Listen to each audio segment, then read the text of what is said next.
रसायन विद्या और गायत्री मंत्र। हमारे देश में जब तक गायत्री मंत्र का ठोस रूप से जप, तप, ध्यान, ज्ञान तथा इस मंत्र के प्रति अध्ययन, स्वाध्याय तथा प्रचार आदि होता रहा, तब तक रसायन विद्या का भी अस्तित्व ठोस रूप से बना रहा।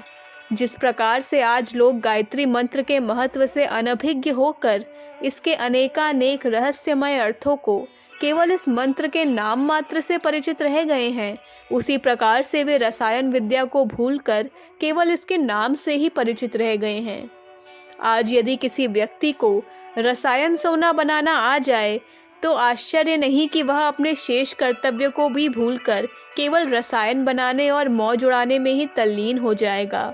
प्रायः मुझे देखने का मौका मिलता रहा है कि जहाँ कोई साधु आ गया और उसके बारे में यह प्रचार हो गया कि वह रसायन बनाना जानता है, बस फिर क्या, चारों ओर से रसायन प्रेमी लोग।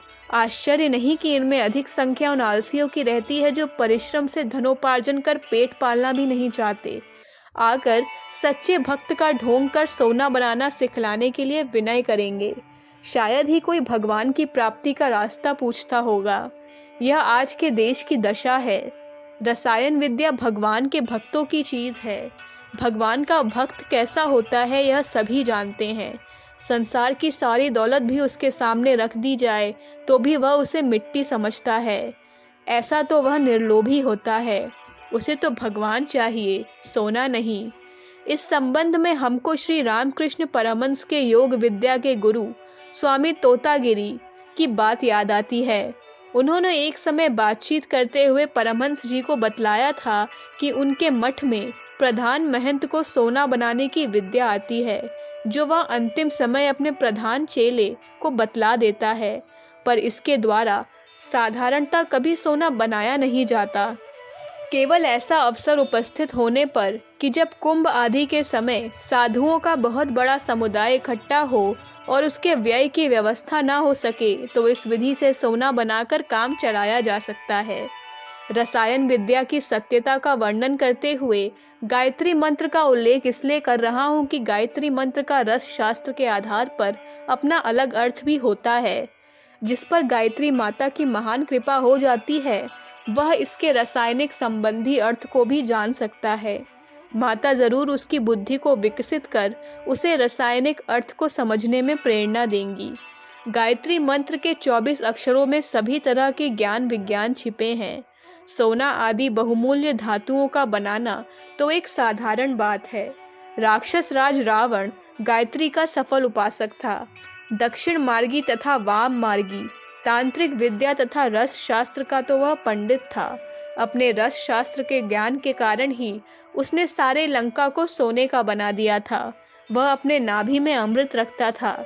यह कथन एक अलंकारिक अर्थ रखता है, अर्थात वह अपने समय का एक भारी वैद्य यानी एक दूसरा धन्वंतरी ही था। धन्वंतरी अपने हाथ में अमृत लेकर समुद्र से निकले थे और वह अपने नाभि में ही अमृत रखता था। गायत्री मंत्र के रासायनिक अर्थ को समझने के लिए सर्वप्रथम गायत्री माता के असीम प्रेम को प्राप्त करना होगा, तभी कुछ सफलता मिल सकती है। फिर भी माता जी की कृपा से जो अनुभव मुझे मिला है वह केवल इशारा मात्र है। जिस प्रकार से भगवान अनेक रूप होकर भी एक है और एक होकर भी अनेक हो जाते हैं, उसी प्रकार से पारा भी अनेक खंड होकर भी एक हो जाता है और एक खंड से अनेक हो जाता है। रस शास्त्र के आधार पर पारा को साकार परमात्मा मानना होगा। भगवान सर्वशक्तिमान है। पारा से भी बढ़कर कोई धातु सर्वशक्तिमान नहीं है। गायत्री मंत्र में पारा के लिए भर्ग शब्द रासायनिक अर्थ रखता है। जिस प्रकार भगवान को प्राप्त करने के बाद कोई इच्छा का अभाव नहीं रहता, उसी प्रकार पारा सिद्ध कर लेने पर किसी भी सांसारिक चीज़ों का अभाव नहीं रहता। अब रसायन विद्या की सत्यता पर कुछ समाचार पत्रिकाओं द्वारा प्राप्त किए हुए प्रमाणों का यहाँ पर उल्लेख कर रहा हूँ। पहली बार जेठ शुक्ल 1 विक्रम संवत 1998 तारीख 27 मई सन 1941 बिरला हाउस नई दिल्ली में पंजाब निवासी श्री पंडित कृष्णपाल शर्मा ने 1 तोला पारा से 1 तोला सोना लोगों के समक्ष बनाकर दिखलाया था। दर्शकों में श्री अमृत राय बी ठक्कर, प्रधानमंत्री हरिजन सेवक संघ श्री गणेश दत्त जी, बिरला मिल दिल्ली के secretary Shri Sitaram ji Khemka, chief engineer Shri Wilson और श्री वियोगी हरि उपस्थित थे। दूसरी बार चैत्र मास विक्रम संवत 1999 ऋषिकेश में उक्त शर्मा जी ने 2.5 सेर पारद को आधे घंटे में सोना बना डाला था।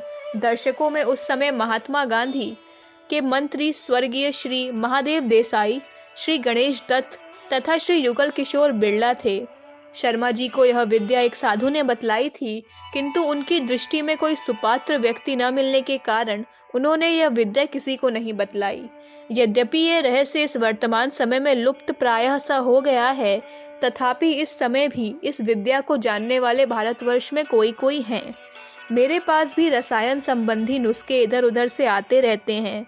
कभी कभी तो इस संबंध में पुस्तकें भी पढ़ने को मिल जाती हैं, पर ये नुस्खे साधारण मनुष्यों के लिए उपयोगी नहीं हो सकते, क्योंकि रसायन की धातुओं और जड़ी बूटियों को ठीक ठीक आंच लगाकर फूंक सकना बड़ा कठिन कार्य है, जो बिना सीखे अपने आप नहीं आ सकता। फिर पारा एक ऐसी धातु है जो आग लगने पर तुरंत उड़ जाती है।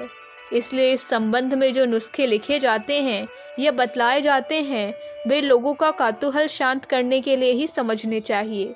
और हमारा यही आग्रह है कि ऐसे नुस्खों को पढ़कर कोई व्यक्ति अपने आप रसायन सिद्ध करने का विचार न कर बैठे। रसायन खिलवाड़ नहीं है। जो परिश्रम करके वर्षों तक प्रयत्न करेगा, वही थोड़ा बहुत इसके मर्म को जान सकता है। वैसे एक औलिया साहब ने हमको एक नुस्खा बतलाया था, जिसके विषय में उनका कहना था कि जो भाग्यशाली इसे बनाने में परिश्रम करेगा और आंच का ठीक ठीक हिसाब रख सकेगा, वह असफल नहीं हो सकता। नुस्खा इस प्रकार है। हरताल बरकिया की 2-2 तोला की 4 डेलियां लें।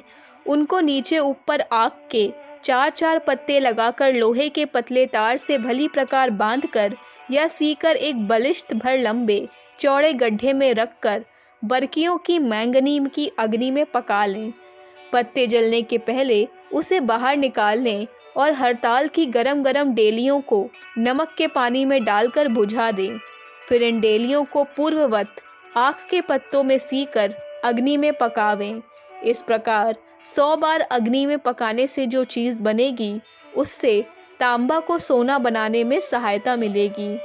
इस प्रकार और भी अनेक नुस्खे हैं जो रसायन सिद्ध करने वाले बतलाए जाते हैं, पर कार्य में तब तक सफलता मिल सकना संभव नहीं जब तक कोई जानकार व्यक्ति ठीक ठीक विधि करके न दिखला देवे।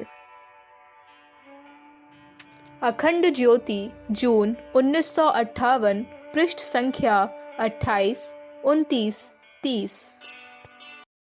हमारे YouTube चैनल विचार क्रांति दूत अखंड ज्योति पत्रिका को सब्सक्राइब करें एवं अगली वीडियोस प्राप्त करने के लिए बेल आइकन दबाएं। धन्यवाद।